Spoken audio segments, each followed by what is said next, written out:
So Microsoft just released, let's call it, for pre-order, the new Microsoft Surface Go. And it seems like a really good deal. $399 start price, 10 inches, got the stand on the back, but is it really worth $399 or more?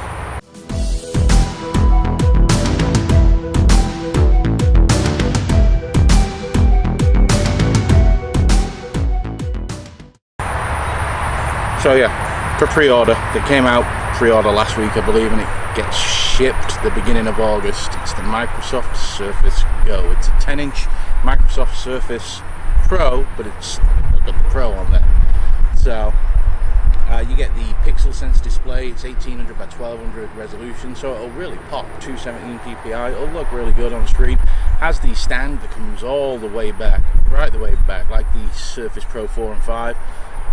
Real nice feature, makes things a lot easier, especially if you're writing and things. It does have Windows ink, so you can use the Surface Pen with it as well.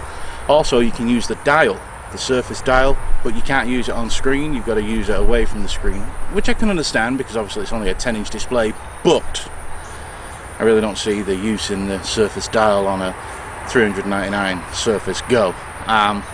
For $399 you get 4GB of RAM, 64GB of storage, and you get the Pentium Gold 4415Y processor, I believe it is, which came out last year, which they're saying is 30% more powerful than the Core i5 that was in the Surface Pro 3. Some clever marketing going on there, some clever advertising by Microsoft. I'll get back on that in a minute. So when they're showing you this thing for $399, they show it as a bundle. They show you it's got a keyboard with it, has a pen, there's a dial here, whatever. They show you the whole package, but what they're not telling you is, well, they do tell you if you get into it, but if someone's just watching, looking, thinking, oh, that was great, if they're not knowing what they're looking at with the Surface line, I know tech people know, but they don't come with a keyboard, they don't come with the pen, they don't come with the dial.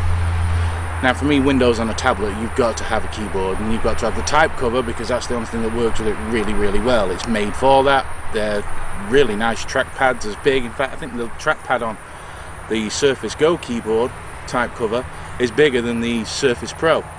So it's going to feel real nice. The keys are going to be closer together, obviously, because it's a smaller device, but still, you know, they've really tried with the type cover. The problem is, you pay $399 for the device, and then if you want a black keyboard, it's going to cost you $99. If you want any other colour, it's going to cost you $130. So straight away, that $399 then becomes $500 or $530 minimum.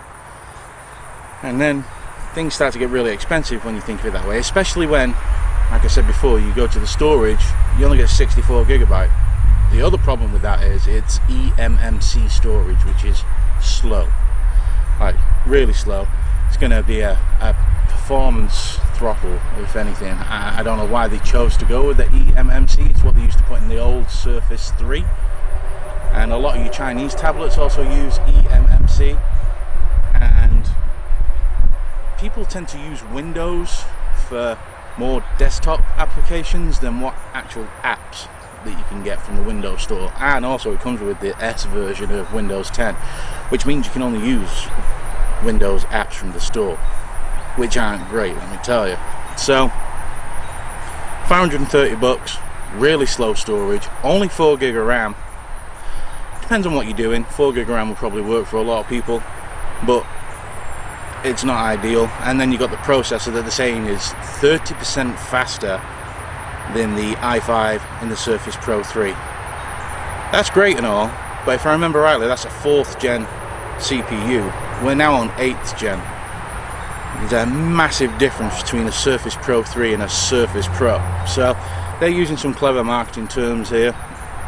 Yes, it'll do what, you know, a lot of things you want to do, but it's not going to be very good, especially the 4GB version with the slow storage for video editing, things like that. Whether you do that on a 10-inch screen, I don't know. I find on a 13-inch screen, but there's a big difference between the 10 and the 13. So that's my problem with that. Windows apps are nowhere near as good as what you get on any other mobile device.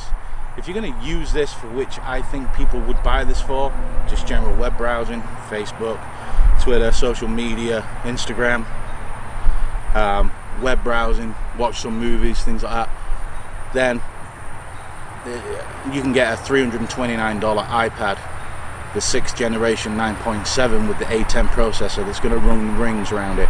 And people are going to say to me, yeah, but it's iOS and it's mobile apps. I can guarantee you the mobile apps you will use on iOS that are available on the Windows Store, which not a lot of them are going to be, because there's very few on the Windows Store, but those apps on iOS are going to run rings around what you can get on the Windows version. Just to be far more updated, far more optimized, just a better experience. So I can't recommend the 4 gig version. It's just no way. You may as well go and buy the $329 iPad. You're going to get just as good a screen, if not a little bit better maybe, depends. Obviously the 9.7 screen isn't laminated to the glass, so you do have that little air gap, but by the by, you're going to get a much faster operating system that's built for touch. And that's the other thing with Windows, it's not really built for touch, it's not a touch screen centric operating system, it's made for a mouse and keyboard. iOS is made for touch. There's no mouse pointer on an iOS device. iPhone, iPad, you never see a mouse pointer. It's made to touch with your fingers. Makes it a hell of a lot easier and a lot more intuitive to use.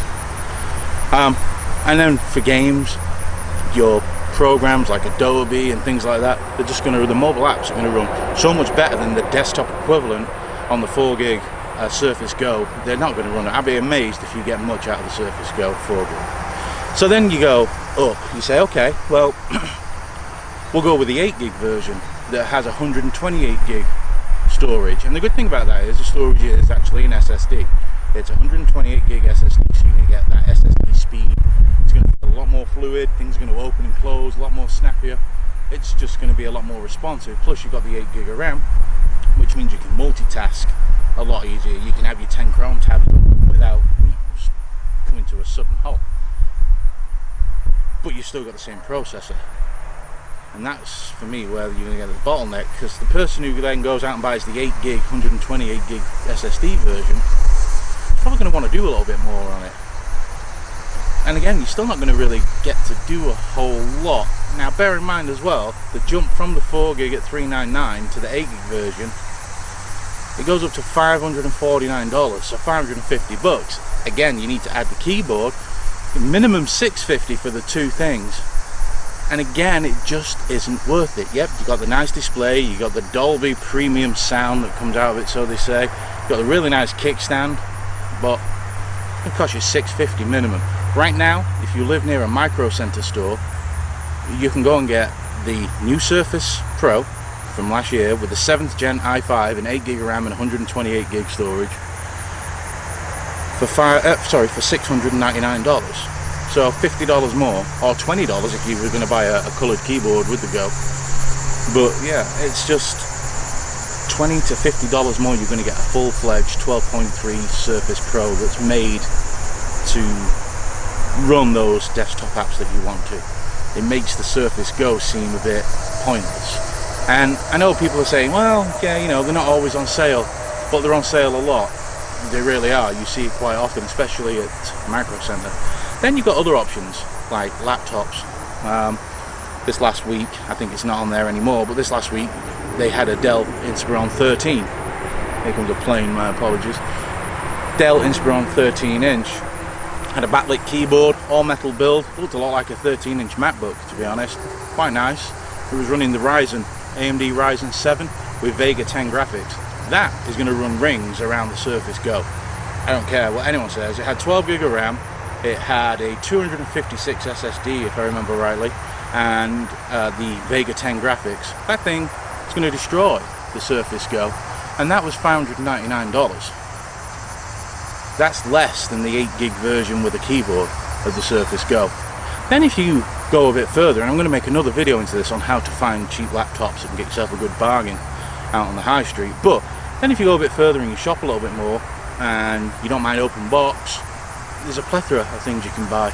There's tons, Envies, all kinds of, you know, Acer, people will pull the face at the Acer, but the Acer Switch Alpha, the Acer 12 Alpha, whatever it was called, Switch Alpha, something like that, that comes with the type cover, even though they call it something else. It also comes with a pen, and it has a 6th generation i5 or i7 or i3 processor in it.